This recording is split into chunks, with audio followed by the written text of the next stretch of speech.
Hello friends, कैसे हो आप सब। आई होप आप सब अच्छे होंगे और एक बार फिर से आपका स्वागत है मेरे यूट्यूब चैनल पर। और मैं आज आपके लिए लेके आई हूँ अपना ट्विन प्रेगनेंसी के टाइम का एनोमली स्कैन।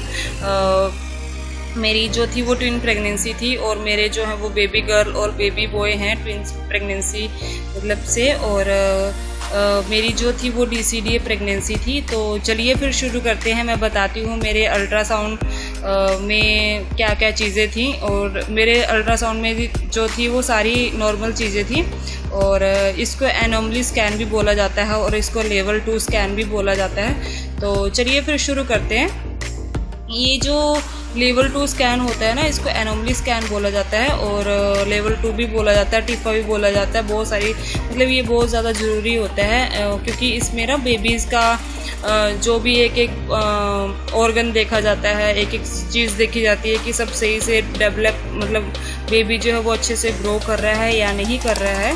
तो ये जो होता है ना वो होता है 18 to 22 वीक्स के अंदर होता है, ताकि अगर कुछ भी बेबी के अंदर डिफेक्ट होता है तो वो उस प्रेगनेंसी को जो है वो टर्मिनेट किया जाए लीगली तरीके से। क्योंकि उसके बाद जो है वो बेबी को टर्मिनेट नहीं किया जा सकता है अगर कोई डिफ़ॉल्ट आता है बेबी में। तो इसलिए ये जो है वो 18 to 22 वीक्स के अंदर किया जाता है। तो मेरा भी जो था वो 19 वीक्स 1 डेज़ के टाइम पे मैं गई थी। तो यहाँ पे मेरा गेस्टेशनल एज जो है वो LMP के अकॉर्डिंग वो है 19 weeks 1 days. LMP means last menstrual period. और इस यहाँ पे है estimated due date by LMP मतलब 4 अगस्त 2019 को मेरी LMP थी, लास्ट एस्टिमेटेड ड्यू डेट दी गई थी। लेकिन मेरी प्रेगनेंसी जो मेरा पहला लेवल 1 का स्कैन हुआ था उसमें मेरी 30 जुलाई दी गई थी। तो ये थोड़ा बहुत ऊपर नीचे होती रहती है जब भी हम अल्ट्रासाउंड करवाते हैं। और यहाँ पे है गेस्टेशनल एज बाई AUA मतलब actual ultrasound age. Actual ultrasound के टाइम पे मेरे जो गेस्टेशनल एज है वो है 18 वीक्स 5 डेज़ की। और यहाँ पे जो एस्टिमेटेड ड्यू डेट दी गई है वो है 7 अगस्त 2019 की। तो ये भी थोड़ा बहुत ऊपर नीचे होता रहता है क्योंकि मेरा जो पहला लेवल 1 था उसके टाइम पे भी उसके टाइम पे 30 जुलाई था, तो यहाँ पे अगस्त है। तो ये सब थोड़ा बहुत ऊपर नीचे होता रहता है। और यहाँ पे मेरा जो है ट्विन लाइव फीटस सीन हुए हैं इंट्रायूट्रिन मतलब गर्भाशय के अंदर जो है वो दो फीटस जो है वो पाए गए हैं। और यहाँ पे फीटस A जो है वो मैटरनल साइड लेफ़्ट साइड में मतलब कि मेरे जो एक बेबी था ना वो लेफ़्ट साइड में था और ब्रिज प्रेजेंटेशन में था और मतलब कि उल्टा था। उसका हेड जो था वो मेरे हार्ट की तरफ था और पैर नीचे की तरफ थे। और बेबी B जो था वो था मेरे राइट साइड और सेफेलिक प्रेजेंटेशन में था मतलब कि सीधा था वो, जैसे होना चाहिए नॉर्मल, इसे नॉर्मल माना जाता है। सेफेलिक जो होता है इसे नॉर्मल माना जाता है कि मतलब हेड जो है वो नीचे रहता है और पैर जो है वो ऊपर की तरफ रहते हैं, इसे नॉर्मल माना जाता है। और यहाँ पे 2 प्लेसेंटा सीन हुए हैं मतलब इसमें दिखाया गया है क्योंकि मेरी जो थी ना वो DCDA प्रेगनेंसी थी। तो DCDA प्रेगनेंसी में क्या होता है, अलग अलग सैक होता है बच्चों का और उनके प्लेसेंटा भी अलग अलग होते हैं और मतलब वो जुड़े हुए नहीं होता है, वो अलग अलग होते हैं। MCDA में जो होता है वो एक ही सैक में होते हैं और उनका प्लेसेंटा जो है वो एक ही होता है। और प्लेसेंटा जो होता है उससे ना बेबी को ऑक्सीजन न्यूट्रिशन मिलता है मदर की तरफ से।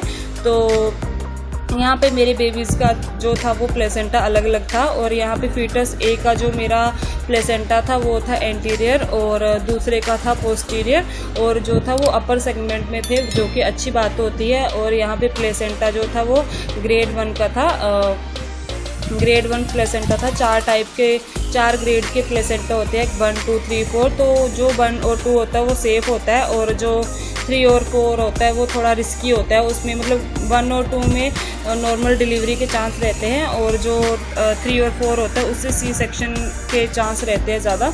और यहाँ पे एमनियोटिक फ्लूइड जो थी वो मेरी नॉर्मल थी मतलब कि जो पानी होता है ना जिसमें बच्चा रहता है अंदर वो नॉर्मल था। और यहाँ पे सर्विकल लेंथ जो वो 3.2 सेंटीमीटर थी और इंटरनल OS जो था वो क्लोज था। मतलब ये जो सर्विकल लेंथ होती है ना ये 30 mm से कम नहीं होनी चाहिए, नहीं तो प्री टर्म बर्थ का चांस रहता है। और मेरी जो थी वो नॉर्मल थी। और यहाँ पे कुछ पैरामीटर्स दिए गए हैं बेबीज़ के, जो कि काफ़ी हद तक थोड़े मतलब ऊपर थोड़े ऊपर नीचे थे, ज़्यादा नहीं थे। और यहाँ पे दिया गया है मेरे बेबी का फीटल हार्ट रेट, जो कि था 154 बीट्स पर मिनट। और फर्स्ट अल्ट्रासाउंड में मेरा था 169 और 164 बीट्स पर मिनट, और यहाँ पे आया था 154 बीट्स पर मिनट। और यहाँ पे एस्टिमेटेड फीटस वेट था 287 प्लस माइनस 42 ग्राम्स, मतलब 287 मतलब 287 ग्राम्स का बेबी का वेट नापा गया था। 42 ग्राम्स ऊपर नीचे हो सकता है इसमें।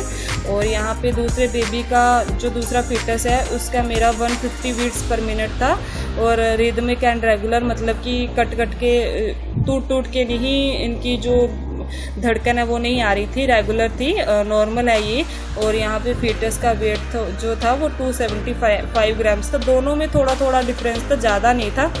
और यहाँ पे 40 ग्राम ऊपर नीचे बताया गया है इसमें। और यहाँ पे फीटल ए का हेड बताया गया है, हेड के मतलब जो भी स्कल वगैरह वो उसमें कुछ डिफेक्ट तो नहीं है, ये सारी चीज़ें इसमें मेंशन की गई हैं। और यहाँ पे जो है वो फीटस भी, मतलब बेबी जो मेरा दूसरा बेबी है उसका हेड का जो भी है वो सारा देखा गया है कि अच्छे से डेवलप हुआ है, कोई इसमें दिक्कत तो नहीं है, वो सब चीज़ें इसमें मेंशन की गई हैं। और यहाँ पे कुछ पैरामीटर्स हैं जो कि दोनों के सेम ही है, ज़्यादा थोड़ा ऊपर नीचे है, ज़्यादा ऊपर नीचे नहीं है। और यहाँ पे abdominal wall and contents of both foetus, मतलब इसमें क्या होता है ना, ये जो अल्ट्रासाउंड होता है इसमें बेबीज़ का हर एक चीज़ देखी जाती है, किडनी, चेस्ट, फिंगर्स, हेड से लेकर पैरों तक पूरा देखा जाता है इसमें बेबीज़ का। तो इसमें सारी चीज़ें इसमें मेंशन की गई हैं जो कि मेरे टाइम पे बिल्कुल नॉर्मल थी, और अभी मेरे बेबीज़ पूरे हेल्दी हैं। और यहाँ पे लिम्स ऑफ बोथ फीटस, मतलब एक अंग जो है, पैर, इनकी जो बाजू हैं, पैर हैं, उंगलियां हैं, जो भी हाथ और पैर की उंगलियां, वो सब चीज़ें इसमें मेंशन की गई हैं जो कि बिल्कुल नॉर्मल थी।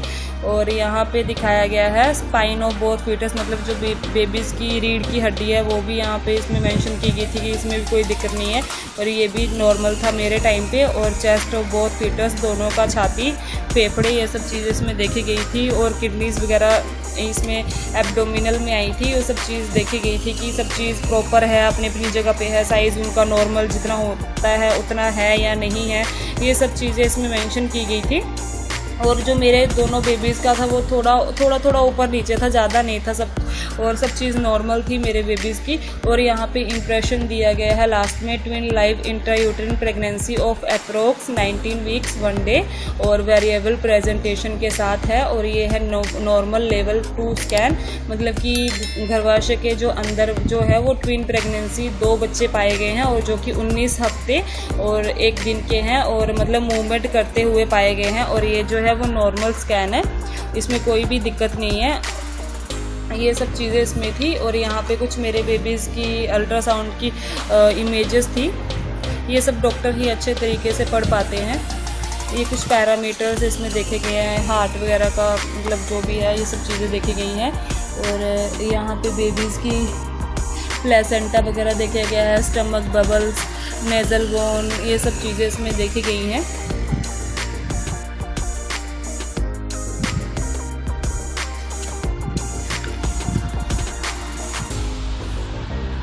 इसमें ना थोड़ा सा, ये जो अल्ट्रासाउंड होता है इसमें थोड़ा सा टाइम लगता